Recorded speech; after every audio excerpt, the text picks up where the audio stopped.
Hello friends, welcome my YouTube channel. My self Manish Kumar Yadav. मैं आज आपको बताऊंगा प्लेसेंटा यानी कि प्लेसेंटा क्या होता है, प्लेसेंटा का डायमीटर्स वगैरह क्या होते हैं, इसका डेवलपमेंट कैसे होता है, हम ये सारी चीज़ पढ़ेंगे। तो हेलो फ्रेंड्स, इस वीडियो को पूरा कंप्लीट देख लेना। चलो हम देखते हैं पहले जो प्लेसेंटा का डेवलपमेंट होता है वो कैसे होता है। तो हम इसकी स्ट्रक्चर वगैरह देख लेते हैं। देख लीजिए, यानी कि ये प्लेसेंटा होता है 8th वीक, यानी कि जो 8th वीक होता है ना प्लेसेंटा का, यानी कि 8th वीक पर तो प्लेसेंटा का ये आकार होता है। और दूसरी, अब 8th वीक के अंदर क्या क्या होता है देख लीजिएगा, मैं बताता हूँ आपको एक एक चीज़ करके। सबसे पहले क्या होता है, एम्ब्रियो, यानी कि ये येलो येलो ये छोटा सा पार्ट दिखाई दे रहा है आपको, इसे हम क्या कहते हैं, एम्ब्रियो। यानी इसको क्या कहते हैं, एम्ब्रियो कहते हैं। देख लीजिए, इसको दिखा देता हूँ। इसे क्या कहते हैं हम, एम्ब्रियो कहते हैं। उसके बाद देखते हैं गाइज, जो आपको जो ब्लू ब्लू लाइनें दिख रही हैं, इनके ब्लू ब्लू देखिए गाइज, जो एम्ब्रियो होता है, जो एम्ब्रियो के जस्ट बाहर की तरफ ये छोटा सा जो कैविटीज़ दिख रही है, इसे हम क्या कहते हैं, एमनियोटिक कैविटीज़, यानी कि इसे हम क्या कहते हैं, एमनियोटिक कैविटीज़ कहते हैं। और उसके बाद देख लेते हैं, एमनियोटिक कैविटीज़ के बाद जो ये दिख रहा है ना, ये पार्ट आपको,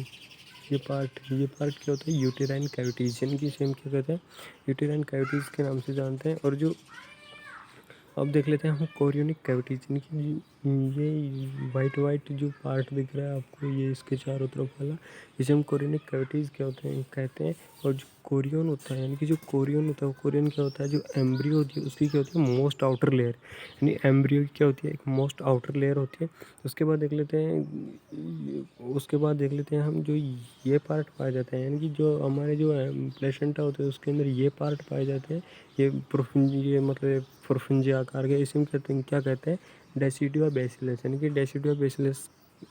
हम इसको बोलते हैं। उसके बाद देख लेते हैं, हम आगे देख लेते हैं, आगे जाते हैं हम 10th वीक, यानी कि 10th वीक के अंदर आफ्टर द 10th वीक पर क्या क्या चेंजेस आते हैं इसके अंदर। सबसे पहले देख लेते हैं, आपको ये मैंने पहले बता दिया है कि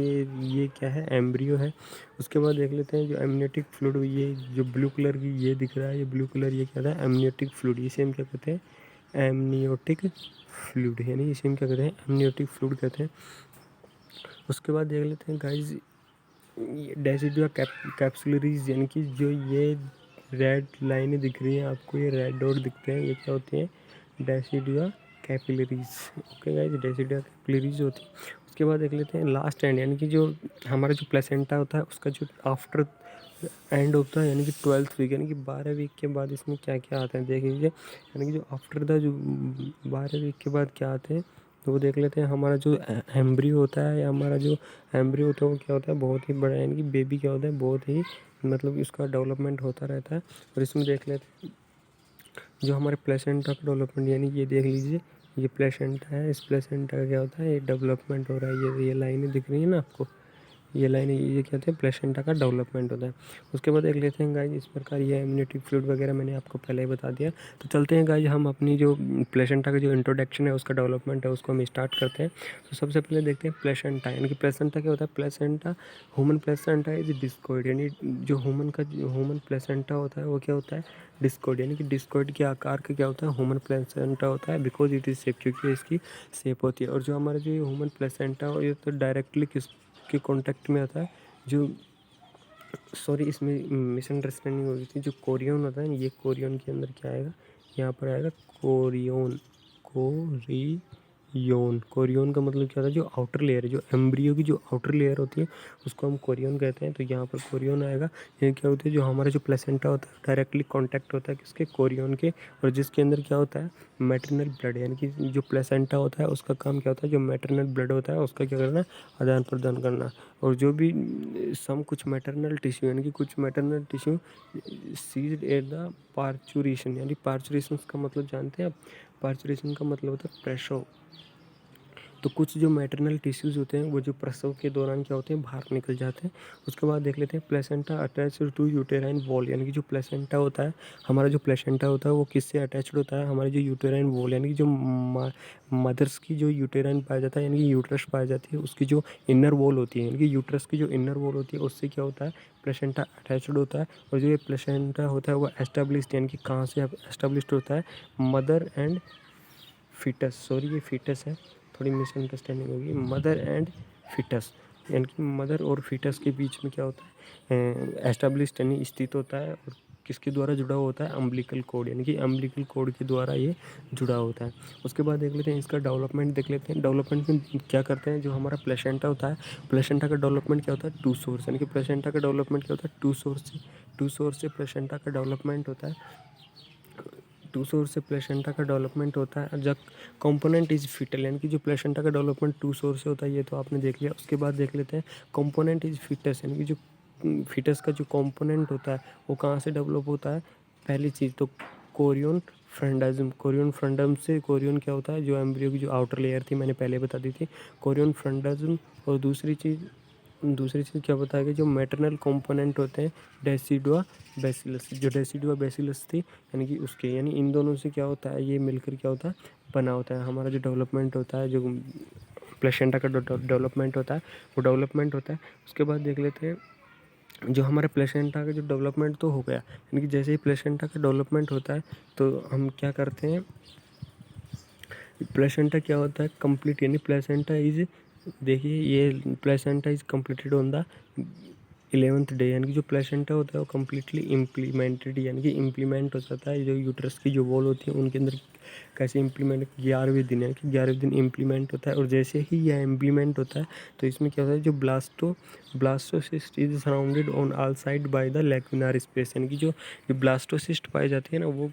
चारों तरफ, यानी जो प्लेसेंटा जैसे ही इम्प्लीमेंट होता है, और इम्प्लीमेंट होने के बाद, जैसे ही इम्प्लीमेंट होता है और इम्प्लीमेंट होने के बाद क्या होगा, जो ब्लास्टोसिस्ट होता है ना वो उस प्लेसेंटा के चारों तरफ हो जाएंगी, किसके अंदर, लैक्यूनार स्पेस के अंदर। और जैसे ही लैक्यूनार स्पेस के अंदर जो हमारी जो ब्लास्टोसिस्ट चारों तरफ होंगी तो उसमें क्या होगा, एक उसके चारों तरफ कोड ऑफ सेल्स, यानी कि कोड ऑफ सेल्स हो जाएगी। और इस कोड ऑफ सेल्स को हम क्या कहते हैं, ट्रेबुकुलाई कहते हैं, ठीक है, हम ट्रेबुकुलाई कहते हैं। और इस ट्रेबुकुलाई से क्या होता है, from the trabeculae develop of stem villi, यानी कि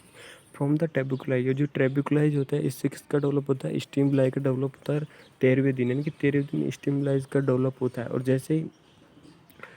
ही स्टीम लाइट का डेवलप होता है, यानी कि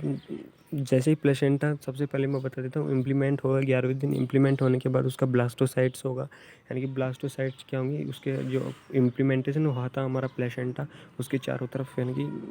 इम्प्लीमेंटेशन उसके चारों तरफ लैक्यूनार स्पेस के अंदर ब्लास्टोसाइट पाई जाएगी, जिसे हम क्या कहते हैं, ट्रेबुकुलाई कहते हैं। और जैसे ही हम ट्रेबुकुलाई करेंगे तो ट्रेबुकुलाई से क्या होगा, स्टीम विलाई, यानी कि स्टीम विलाई का क्या होगा, डेवलपमेंट होगा।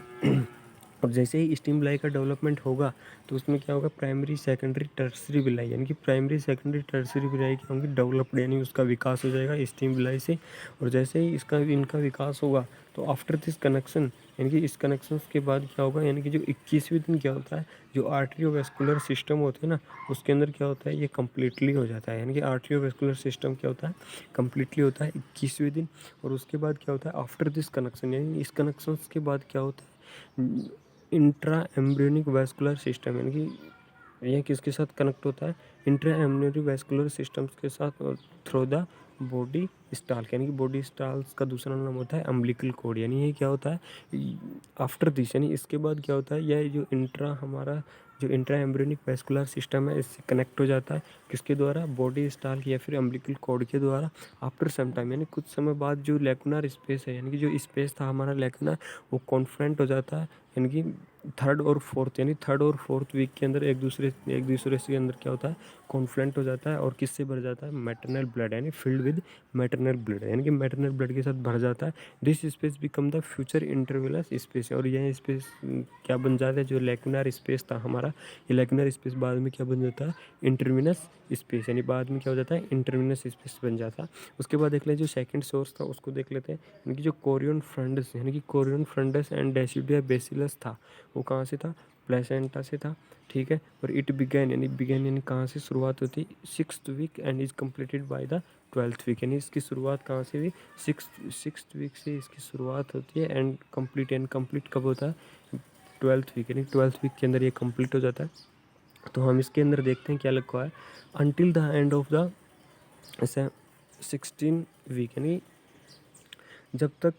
अनटिल यानी कि जो एंड नहीं होता, अनटिल नहीं हो जाता है 6th वीक, यानी कि 16वें वीक के अंत के अंदर क्या होता है, जो प्लेसेंटा होता है हमारा, वो प्लेसेंटा क्या होता है, grow both in thickness and circumference, यानी कि जो हमारा प्लेसेंटा होता है वो किसके अंदर ग्रो करता है, थिकनेस के अंदर और सरकमफ्रेंस, यानी इन दोनों के अंदर ग्रो करता है, due to growth of the chorionic villi, यानी कि जो हमारी कोरियोनिक विलाई है, यानी कि जो कोरियोनिक मतलब जो हमारे जो एम्ब्रियो की जो कोरियोनिक जो लास्ट की जो लेयर थी उसके अंदर जो विलाई पाई जाती है ना, कोरियोनिक विलाई, तो उस कोरियोनिक विलाई की ग्रोथ के कारण क्या होता है, ये थिकनेस एंड सरकमफ्रेंस यानी इन दोनों के अंदर क्या करता है, ग्रोथ करता है। और जैसे ही ये ग्रोथ करेगा तो किसका विस्तार होगा, जो इंटरमिनस स्पेस होगा ना, यानी कि एक्सपेंशन ऑफ द इंटरमिनस स्पेस, यानी जो इंटरमिनस स्पेस होता है उसका बहुत एक्सपेंशन यानी विस्तार होने लग जाता है। आफ्टर दैट यानी उसके बाद क्या होता है, लिटिल इंक्रीज इन थिकनेस, यानी कि कुछ समय बाद क्या होता है, लिटिल यानी जो थिकनेस पार्ट होता है उसके अंदर क्या होता है, लिटिल टाइप से बढ़ने लग जाता है, लिटिल टाइप से बढ़ने लग जाता है, लेकिन बट इंक्रीज द सरकमफ्रेंसिव टर्म, लेकिन जो सरकमफ्रेंस पाया जाता है उसके अंदर क्या प्रॉपरली क्या होता है, ग्रोथ होती रहती है। उसके बाद देख लेते हैं प्लेसेंटा टर्म, यानी कि प्लेसेंटा टर्म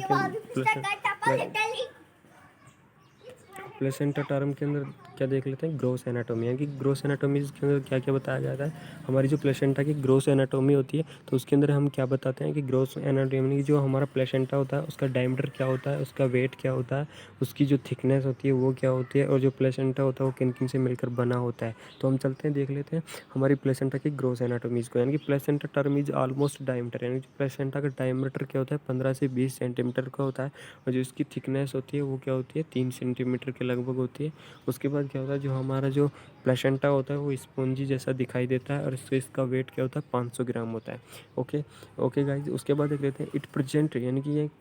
इसके अंदर क्या प्रेजेंट होती है, टू सरफेस, यानी कि टू सरफेस प्रेजेंट होती है। एक तो क्या होती है, फीटल एंड मैटरनल सरफेस होती है, और दूसरी पेरिफेरल मार्जिन सरफेस, यानी कि 2 सरफेस पाई जाती है हमारे प्लेसेंटा के अंदर। जो ग्रेस एनाटोमी पढ़ते हैं उसके अंदर जो कौन कौन सी होती है, एक तो फीटल सरफेस होती है, एक मैटरनल सरफेस होती है, और दूसरी क्या होती है, फीटल और मैटरनल सरफेस होगी, उसके बाद पेरिफेरल मार्जिन होगी। ओके, उसके बाद देख लेते हैं, ये इसका डेवलपमेंट था, मैंने आपको पहले ही समझा दिया, ये 8th वीक, ये 10th वीक, ये 12th वीक। ओके गाइज, मैंने पहले इसको समझा दिया। उसके बाद देख लेते हैं जो फीटल सरफेस होता है, यानी कि फीटल सरफेस के अंदर क्या, जो प्लेसेंटा का जो ग्रोस एनाटोमी है उसके अंदर फीटल सरफेस के अंदर क्या क्या पाया जाता है, तो फीटल सरफेस के अंदर क्या होता है, हम फीटल सरफेस को दूसरा नाम क्या कहते हैं, कोरियोनिक प्लेट, यानी कि फीटल सरफेस का दूसरा नाम क्या होता है, कोरियोनिक प्लेट होता है। और जो हमारी फीटल सरफेस होती है वो कवर्ड बाई स्मूथ एंड ग्लिस्टिंग, यानी कि किससे, स्मूथ और ग्लिस्टिंग से क्या होती है, कवर्ड होती है, और किसके साथ होती है, अम्बिलिकल, और जो हमारी फीटल सरफेस होती है वो अम्बिलिकल कॉर्ड से अटैच होती है, ठीक है, सेंटर के अंदर, जो प्लेसेंटा का सेंटर है उसके अंदर अम्बिलिकल कॉर्ड से अटैच होती है। Branches of the umbilical cord were is visible, visible यानी दिखाई देना, जो हमारी जो अम्बिलिकल कॉर्ड की जो ब्रांचेस होती हैं वो क्या करती हैं, विजिबल दिखाई देती है। एमनियन कैन बी फिल्ड, यानी कि जो एमनियन होता है, एमनियन का मतलब जो आउटर लेयर होती है फिटल मेम्ब्रेन की, उस ये क्या होती है, फील्ड यानी छीलना, इसको छील दिया जाता है। एंड कोरियन, और किसके अंदर, इंसरेशन ऑफ द कॉर्ड, और जो हमारी कॉर्ड होती है यानी कि जो अम्बिलिकल कॉर्ड होती है उसके अंदर क्या कर दिया जाता है, इंसर्ट किया जाता है। उसके बाद देख लेते हैं मैटरनल सरफेस, मैटरनल सरफेस के अंदर क्या होता है, जो मैटरनल सरफेस होती है रफली एंड स्पॉन्जी, यानी कि मैटरनल सरफेस रफली एंड स्पॉन्जी जैसी दिखाई देती है। एंड मैटरनल ब्लड, और जो हमारी जो मैटरनल सरफेस होती है उसके अंदर मैटरनल ब्लड पाए जाते हैं, और ये मैटरनल ब्लड क्या होते हैं, गिव ड्यूल रेड कलर, यानी कि मैटरनल ब्लड कैसे, जो मैटरनल ब्लड कैसा दिखाई देता है, एक ड्यूल रेड कलर का जैसा दिखाई देता है। और ये क्या होता है, एक थिन ग्रेस, यानी कि ग्रेस यानी भूरे कलर जैसी एक थिन पतली सी दिखाई देती है। उसके बाद मैटरनल, जो हमारी जो मैटरनल सरफेस होती है इसको हम मैप्ड यानी कि एक फिक्स कर लेते हैं या एक मैप करते हैं इसका 15 से 20 पॉलीगोनल एरिया, जिसे हम क्या किस नाम से जानते हैं, लोब्स या फिर साइटोलिडोन्स, यानी कि लोब्स या साइटोलिडोन्स के नाम से हम जानते हैं। और इसे क्या कहते हैं, which are limited by fissures, यानी जो क्या होती है, फिशर्स के जो और क्या होती है, लिमिटेड होती है। ईच फीचर्स आर ऑक्यूपाइड, यानी कि जो प्रत्येक फीचर्स होते हैं ना, जो हमारे जो लिमिट किए फीचर्स जो लिमिटेड किए थे वो प्रत्येक फीचर्स क्या होते हैं, ऑक्यूपाइड, यानी कि जोर डालते हैं, ज़बरदस्त करते हैं किसके द्वारा, हमारे जो डेसिडुअल सेप्टम होते हैं, और विच डेरिवाइड फ्रॉम द बेसल प्लेट, यानी कि जो बेसल प्लेट से क्या होते हैं, डेरिवाइड होते हैं या उत्पन्न होते हैं, जो डेरिवाइड होते हैं बेसल प्लेट से। उसके बाद क्या बताया गया है इसके अंदर, ये देख लीजिए, ये इसकी स्ट्रक्चर दिखाई देती है, यानी कि जो हमारा प्लेसेंटा होता है, प्लेसेंटा का जो फीटल सरफेस होती है, यानी कि जो प्लेसेंटा जब हमारी यूटेराइन कैविटीज होती है उससे अटैच होता है, तो उससे अटैच होने के बाद जो प्लेसेंटा का जो फीटल सरफेस होता है ना, वो फीटल सरफेस क्या होता है, इस प्रकार का दिखाई देता है। ये देखिए इसकी मैं दिखा देता हूँ आपको, ये इसकी अम्बिलिकल कॉर्ड आपको दिख रही है ना, और फीटल सरफेस इस प्रकार का दिखाई देता है। ओके गाइज, इस प्रकार की जो कलर होते हैं वो इस प्रकार का कलर दिखाई देता है फीटल सरफेस के अंदर। और हमारा जो प्लेसेंटा होता है जो मदर की साइड यानी कि यूटेराइन कैविटीज़ की साइड से अटैच होता है, जो उसका कलर होता है वो उसका कलर रेड रेड दिखाई देता है। इस प्रकार का जो कलर होता है वो दिखाई देता है। उसके बाद देख लेते हैं हम मार्जिन, यानी कि जो हमारी जो तीसरी लेयर थी उसको देख लेते हैं मार्जिन। मार्जिन में क्या होता है, जो मार्जिन होती है ना यानी पेरिफेरल मार्जिन के of placenta is limited by the vessels and chorionic plate, यानी कि जो हमारी जो मार्जिन सरफेस होती है वो किसके द्वारा लिमिटेड होती है, बेसल एंड कोरियोनिक प्लेट, यानी कि बेसल और कोरियोनिक प्लेट के द्वारा क्या होती है, लिमिटेड होती है। And is continuously with the chorionic leave and amnion, और ये कंटिन्यूस किसके साथ कंटिन्यूसली होती है, कोरियोनिक लीव एंड एमनियोन, यानी कि कोरियोनिक लीव और एमनियोन के साथ क्या होती है, कंटिन्यूसली होती है। अब देख लेते हैं essentially the chorion and placenta are one structure, यानी कि असेंशियली नहीं आवश्यक जो कोरियोन होती है यानी कि जो कोरियोन लेयर होती है और जो प्लेसेंटा होती है एक स्ट्रक्चर होती है। बट लेकिन प्लेसेंटा क्या होता है, एक specialise part of the chorion, यानी कि प्लेसेंटा क्या होता है, एक स्पेशल यानी कि एक स्पेशल पार्ट होता है किसका, कोरियोन जो होता है उसका स्पेशल पार्ट होता है। उसके बाद देख लेते हैं हम अटैचमेंट, यानी कि जो प्लेसेंटा होता है उसका अटैचमेंट कहाँ होता है। तो अटैचमेंट देख लेते हैं। जो हमारा प्लेसेंटा होता है आपको मैं पहले बता दूँ, जो प्लेसेंटा का जो अटैच होता है किससे होगा, जो यूटेराइन जो upper part of the body होता है यूट्रस, यानी जो यूट्रस होता है मदर्स का, उस यूट्रस के जो अपर पार्ट वाली बॉडी पार्ट होता है, अपर पार्ट होता है उसके अंदर अटैच होता है। एंड फंडस, यानी कि फंडस से अटैच होता है। Anterior and posterior wall with the equal frequency, यानी इसकी जो एंटीरियर और जो पोस्टीरियर वॉल होती है हमारी यूट्रस की वो क्या होती है, इक्वल फ्रिक्वेंसली होती हैं, इक्वल फ्रिक्वेंसली होती है। उसके बाद देख लेते हैं यूटेराइन वॉल इज इफेक्टिवली, यानी कि जो यूटेराइन वॉल होती हैं वो क्या होती हैं, इफेक्टिवली होती हैं ड्यू टू किसके कारण, anchoring will connecting the chorionic plate with basal plate, यानी कि जो हमारा बेसल जैसे ही हमारा जो प्लेसेंटा होता है जो पर यूट्रस की बॉडीज़ के अपर पार्ट वाले भाग पर चिपकेगा, फंडस वाले भाग पर चिपकेगा, जो उसकी जो एंटीरियर एंड पोस्टीरियर जो वॉल होंगी वो इक्वल फ्रीक्वेंसी होंगी। तो इसके अंदर क्या होगा, जो यूटेराइन वॉल होती है ना वो इफेक्ट करती है या इफेक्ट डालती है किसके कारण, जो कनेक्टिंग होती है कोरियोनिक प्लेट, यानी कि कोरियोनिक प्लेट के साथ जो कनेक्ट होने के बाद ये क्या करती है, इफेक्ट करती है। उसके बाद देख लेते हैं हम अगला पार्ट। उसके बाद क्या देखते हैं, उसके बाद देख लेते हैं एक सेपरेशन, यानी कि सेपरेशन क्या होता है, जो हमारा प्लेसेंटा होता है सेपरेट कहाँ से होता है। सब अब हम जाते हैं कि जैसे यानी कि प्लेसेंटा अगर प्लेसेंटा क्या होगा, यूट्रस यानी यूट्रस की लेयर के अंदर यानी कि इनर लेयर पर चिपकेगा तो सेपरेट कब होगा, आफ्टर द बर्थ, यानी जैसे ही बेबी का बर्थ होगा, बर्थ होने के बाद क्या होगा, जो हमारा प्लेसेंटा होगा वो प्लेसेंटा क्या होगा, सेपरेशन होगा। जब तक बेबी का बर्थ नहीं होगा जब तक प्लेसेंटा सेपरेशन नहीं होगा, क्योंकि प्लेसेंटा के द्वारा मैटरनल ब्लड उसको जो हमारा जो बेबी होता है जो या एम्ब्रियो